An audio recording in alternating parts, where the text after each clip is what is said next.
Topic बहुत ही interesting है। Interesting इस वजह से कि एक भारतीय मूल के शख्स जिनका नाम ऋषि सुनक है, वो ब्रिटेन यानी यूके के प्राइम मिनिस्टर बनने की रेस में सबसे प्रबल दावेदार हैं। दोस्तों, आज जानेंगे कि ऋषि सुनक कौन है, उनकी बायोग्राफी क्या है और यूके और ब्रिटेन में क्या अंतर है। उन्होंने फाइनेंस मिनिस्टर यानी वित्त मंत्री के पद से ब्रिटेन में इस्तीफा क्यों दिया, साथ ही यूके का चुनावी माहौल क्या है। तो दोस्तों चलिए स्टार्ट करते हैं आज का। तो दोस्तों सबसे पहले चर्चा कर लेते हैं ब्रिटेन और यूके में क्या अंतर है। ब्रिटेन, यूके और इंग्लैंड को लेकर बड़ी कन्फ्यूजन रहती है। ब्रिटेन में इंग्लैंड, वेल्स और स्कॉटलैंड 3 देशों को सम्मिलित किया जाता है। वहीं अगर इसमें उत्तरी आयरलैंड को भी जोड़ दें तो ये यूके यानी यूनाइटेड किंगडम बन जाता है। तो ये हुआ यूके और ब्रिटेन में अंतर। आगे चलते हैं, ऋषि सुनक के बारे में जानते हैं। दोस्तों, इनका जन्म 1980 में हैम्पशायर के साउथहैम्पटन शहर में हुआ था। इनके ग्रैंडफादर यानी दादाजी पंजाब से थे। उनका जन्म पंजाब में हुआ था और उनके माता पिता उषा सुनक और यशवीर सुनक वहीं सेटल्ड हैं। दोस्तों ने उन्हें अपनी प्रारंभिक शिक्षा वहीं के बड़े स्कूल से की है। वहीं ये ग्रेजुएशन और मास्टर्स के लिए स्टैनफोर्ड यूनिवर्सिटी और ऑक्सफोर्ड यूनिवर्सिटी चले गए थे। वहीं से इन्होंने अपनी MBA की शिक्षा ली है और वहीं इनकी मुलाकात भारतीय IT कंपनी इन्फोसिस के फाउंडर नारायण मूर्ति की बेटी अक्षता मूर्ति से हो जाती है। दोनों का संबंध आगे बढ़ता है तो दोनों शादी कर लेते हैं। दोस्तों, शादी करने के बाद 2001 से 2004 के बीच वो एक इन्वेस्टमेंट बैंकिंग कंपनी में एनालिस्ट के तौर पर काम करते हैं। फिर कुछ समय काम करने के पश्चात अपनी बैंकिंग फर्म खोल लेते हैं और बहुत पैसा कमाते हैं। 2014 में रिचमंड यॉर्क्स कॉन्स्टिट्यूएंसी यानी संसदीय क्षेत्र से वो MP मेंबर ऑफ पार्लियामेंट चुने जाते हैं। फिर दोबारा 2017 में MP चुने जाते हैं और ब्रेग्जिट के पक्ष में वोट देते हैं। दोस्तों बता दें कि ब्रेग्जिट यानी ब्रिटेन का यूरोपीय यूनियन EU से एग्जिट होना ब्रेग्जिट कहलाता है। यूरोपीय यूनियन यूरोप के 27 देशों का आर्थिक और राजनीतिक संगठन है।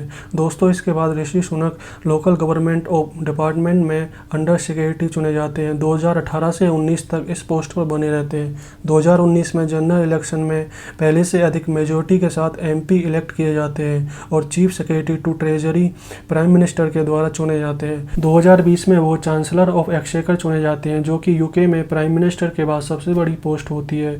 फिर वो यूके के फाइनेंस मिनिस्टर यानी वित्त मंत्री चुने जाते हैं। दोस्तों, ऋषि सुनक अपनी पत्नी अक्षता सुनक की वजह से विवादों में रहे हैं, क्योंकि उन्होंने अपनी पत्नी की संपत्ति गवर्नमेंट को डिस्क्लोज नहीं की थी। दोस्तों, दरअसल ऐसा होता है कि यूके में किसी भी मंत्री को अपने संबंधियों की संपत्ति को सरकार के लिए डिस्क्लोज यानी बताना पड़ता है। गौरतलब है कि उनकी पत्नी की संपत्ति को वहाँ की क्वीन एलिजाबेथ से भी अधिक बताया गया है। इसके अलावा ऋषि सुनक एक और वजह से चर्चा में रहे थे। जब उन्होंने 2020 में फाइनेंस मिनिस्टर यानी वित्त मंत्री के पद की शपथ ली थी, तो यह शपथ उन्होंने गीता पर हाथ रख कर ली थी और कहा था कि मैं एक प्राउड इंडियन हिंदू हूँ। दोस्तों, बोरिस जॉनसन के एलआई के स्कैंडल्स की वजह से यूके की जनता में बहुत ज़्यादा असहमति है। इसी असहमति के चलते ऋषि सुनक ने अपने पद से यानी फाइनेंस मिनिस्टर वित्त मंत्री के पद से 5 जुलाई को इस्तीफा दे दिया था और कहा था कि यह मेरे मंत्री पद की सबसे लास्ट पोस्ट है। अर्थात इसके बाद वो कभी मंत्री नहीं बनना चाहते और प्राइम मिनिस्टर बनने की आशा रखते हैं। दोस्तों, बता दें कि ऋषि सुनक ने 2015 में यूके की कंजर्वेटिव पार्टी ज्वाइन की थी। अभी वहाँ का चुनावी माहौल जान लेते हैं। वहाँ के चुनावी मुद्दों में टैक्स का मुद्दा सबसे बड़ा मुद्दा है। वहीं उनकी सबसे बड़ी प्रतिद्वंदी वहाँ की विदेश मंत्री यानी फॉरेन मिनिस्टर लिज ट्रस हैं। जहां एक और लिज ट्रस ने एक बार में ही टैक्स कम करने की बात कही है, तो दूसरी ओर ऋषि सुनक ने कहा है कि अगर एक बार में ही टैक्स कम किया जाता है तो यूके में इन्फ्लेशन यानी महंगाई की दर बढ़ जाएगी और यूके की इकोनॉमी अनस्टेबल हो जाएगी। ऋषि सुनक ने कहा है कि वो टैक्स को 7 सालों में 20% स्टेप बाय स्टेप कम करेंगे, जिससे यूके की इन्फ्लेशन यानी महंगाई कंट्रोल में रहेगी।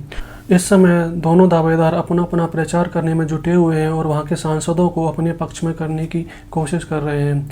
इसी दौरान हाल ही में एक महत्वपूर्ण डिबेट में ऋषि सुनक की जीत हुई है। इस डिबेट की झलक हम देख सकते हैं। Then came the turn of the former Chancellor.